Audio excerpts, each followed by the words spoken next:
주제 시작하도록 하겠습니다. 자, 세상이 다 여기에도, 세상이 다 비판해도, 세상이 다 나가라고 해도 버티는 사람이 있습니다. 얼굴이 좀 두꺼운 것 같습니다. 네. 조국. 이름이 너무 그래요, 사실. 정말 그 이름 때문에 조국이 싫어질 그러니까 정도예요, 진짜. 제가 평화, 조국 뭐 이런 거 너무 싫어져요. 그러니까 제가 네. 어디 가면 이제 뭐 가끔 이제 옛날 건배사를 네. 우리의 사랑하는 조국을 위하여 했는데 네. 요즘 저의 건배사를 할 수가 없어요, 그것 때문에. 네. 참. 그런데 이 조국 씨가 네. 조국 수석이 뭐 프로필을 바꿨대요. 자기 SNS 그 페이스북에. 네. 근데 이분은 이게 제일 큰일인 거예요. 가장 네, 골방에서 이렇게 웅크리고 앉아가지고 그러면서 맞으면서 가겠다. 네. 그래서 프로필에 사진을 바꾸면서 고심 끝에 민정수석직을 수락했다. 여기저기 두들겨 맞겠지만 맞으면서 가겠다. 자기의 그 첫 번째 발언을 올렸다는데 아니 이 사람이 맞은 적이 있습니까? 두들기면은 그냥 그 조금만 우리 국민들이 눈만 이렇게 떠도 얼른 그냥 숨어가지고 문재인 대통령 뒤에 가지 않나? 백원우 그 양반 뒤에도 가 있다는 소리가 그 양반 뒤에 있을게요. 사실 네. 실세는 백원우 민정수석이죠. 실질적으로 우리 사정권을 장악하고 민정비서관이에요. 네. 조국 수석 밑에 비서관이 민정비서관이 있는데 백원우라고 현 전직 국회의원까지 했던 사람입니다. 네. 그 사람이 굳이 그 사람이 문재인 대통령의 측근 중에 측근이에요. 제가 네. 우리 그러니까 보수정당 의원으로는 처음으로 네. 몇몇 의원이 그 당시 봉화마을 방문한 적이 있습니다. 네. 그때 문재인 대통령 바로 옆에 버티고 네. 있던 게 백원우 비서관입니다. 네. 자, 전직 의원까지 했던 사람이 비서관으로 갈 때 뭔가 이유가 있는 겁니다. 그렇죠. 조국의 네. 뒤에 조국은 사실 어떤 의미에서는 얼굴 마담이라고 할 수가 있겠죠. 그러나 어찌됐든 조국이라는 사람 회의 때도 페이스북을 한다고 그래요. 기자들 보면은. 그런데 이번에도 페이스북에다가 노 서렌더 항복하지 않겠다 이런 노래를 올린다든지 전혀 항복하지 않고 저항을 하겠다 이런 식의 노래를 세 곡 팝송을 올렸다고 그럽니다. 그 머리 쓸 일 있으면 국가 아랫사람 관리했으면 좋겠어요.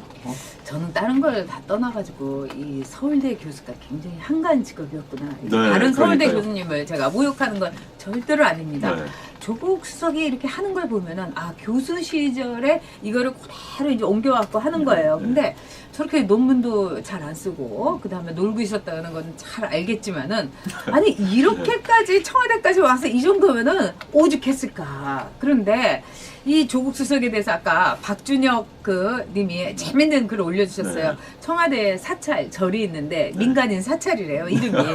그 다음에 청와대에 불상이 있는데 내로남불이라고.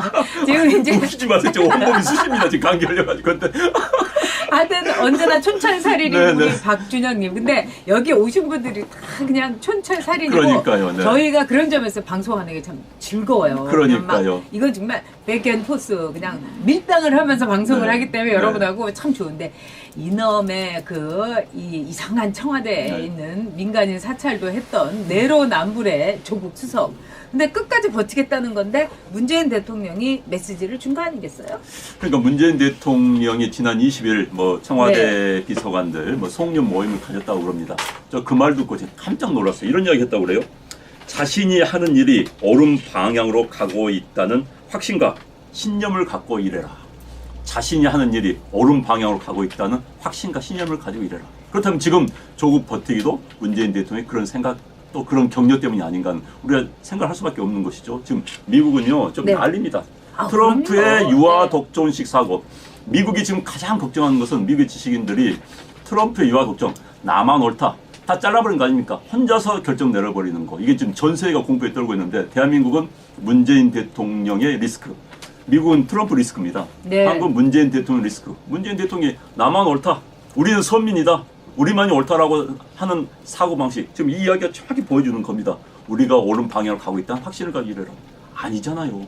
각종 정책, 최저임금이라든지 주 52시간이라든지 소득주도 성장이라든지 많은 전문가들이 비판해도 옳은 방향으로 가고 있다. 그래서 요즘 소득주도 성장을 네. 2.0까지 이야기를 하고 있습니다.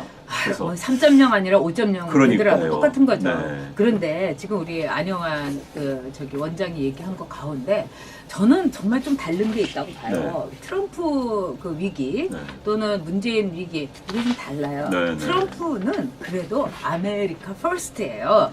그런데 문재인은 어디까지나 김정은 퍼스트예요. 그리고 우리 대한민국 라스트입니다. 네. 그런 점에서 참 소름이 쫙 끼치고요. 또 두 번째 제가 소름이 쫙 끼치는 게 네. 그 문재인 대통령이 그랬대요. 네. 그 네. 저기 비서관 회의 뭐 청와대 스태프들 회의하면서 네. 지치지 말고 끝까지 가자고. 나 진짜 소름 끼쳤어요. 어?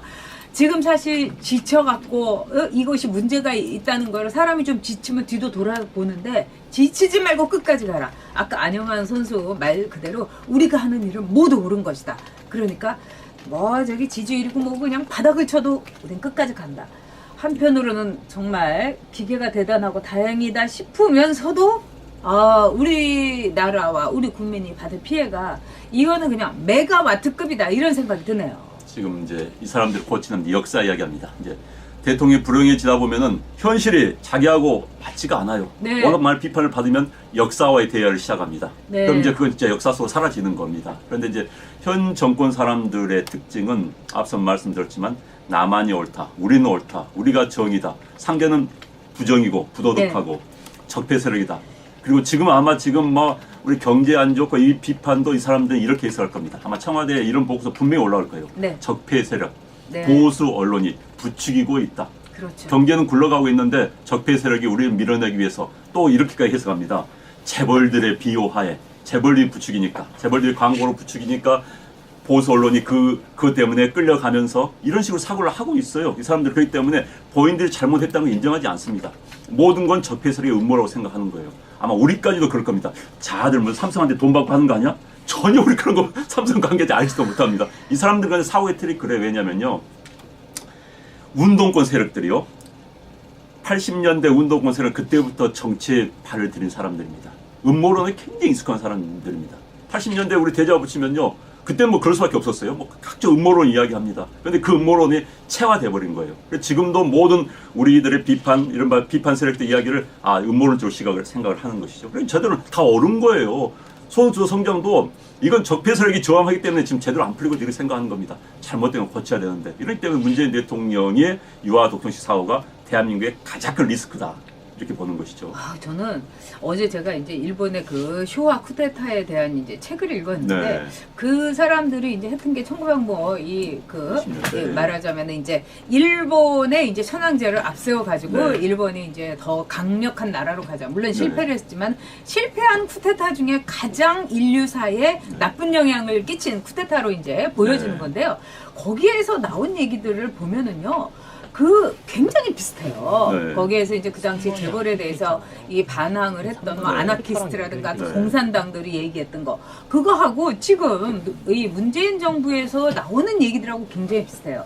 그런 점에서 이 사람들은 80년대가 아니라 뭐 20년대 정말 30년대에 살고 있는 것이 아닌가. 타임머신을 타고 그때로 갔던 게 아닌가. 그리고 제가 또 느끼는 거는 정말 70년대 뭐 저도 뭐 80년대 뭐 90년대 그 운동권들을 잘 압니다만 그때 일본 서적을 참 많이 읽었어요. 네. 그래서 일본 서적에서 나온 이 좌파들, 뭐 공산주의자들, 뭐 아나키스트 네.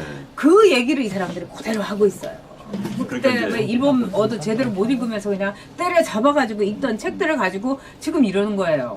그러니까 이제 이들의 그 지적 풍조가요 왜곡되어 있습니다. 네, 구한말에 이른바 개국에 대한 저항했던 네, 이른바 세국파들 네, 여긴 근본주의 DNA가 있습니다. 네, 그 다음에 이제 독립운동 네. 했는데 독립운동 한 분들 가운데서도 일본 하에서 어거지로 사실 우리가 그렇게 할 수밖에 없었어요. 그 상황에서 그런 독립운동 한 가운데서 이상 이념적인 독립운동가들 그 다음에 이제 이른바 민주화라는 독재정권 하에서 민주화. 그런데 이제 그 내려오는 과정이 시대가 변했으면 그런 것도 바뀌어야 되는 겁니다. 그런데 지금 21세기에 대한민국이 어떤 나라입니까? 전 세계에서 GDP 국가, 경제 사이즈로 11위에서 15위 한 그런 국가입니다. 누가 보더라도 민주화된 나라입니다. 이런 나라에 아직도 일제시대의 사고방식, 구한말의 사고방식, 그 다음에 80년대식 사고방식을 가지고 대한민국 사회를 재단하는 거예요. 그러니까 이제 문제가 생기는 겁니다. 이들에겐 기본적으로 근본주의 시각이 있습니다.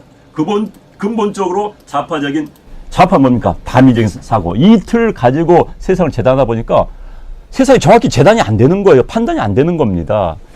그래서 이 사람들 머리를 좀 두뇌 수술 좀 할 필요가 있습니다. 그렇죠. 네, 박준영님, 기타이키 같은 사람들이 네. 이제 그 쿠데타를 일으켰었죠. 그런데 그게 바로 일본의 군국주의의 불씨를 그들은 다 사형됐지만 그 중에 한 명은요, 천황제에 대해서 마지막으로 기타이키 같은 사람이 천황폐하 만세하고 이제 네. 우리가 송사 당하자 그랬더니 싫다고 네. 나는 하지 않겠다고. 네. 바로 그것이 이제 그들의 군국주의의 이제 그 함정인데요. 저희가 이제 5번째 주제로 일본 문제 한번 심도 깊게 네, 다뤄보도록 해보도록 하겠습니다. 네. 하여튼 청와대에 응답하라 2018 조국이 버티고로 문재인 대통령이 이제 앞으로 다 뒤집어 쓰겠죠. 네, 이제 그만큼 욕 먹었으면 나갈 바도 하죠. 아유, 참 갑갑합니다. 근데 무능력한 사람들이 저래요. 맞습니다. 이제 문재인 대통령이 다 뒤집어 써야 됩니다. 네.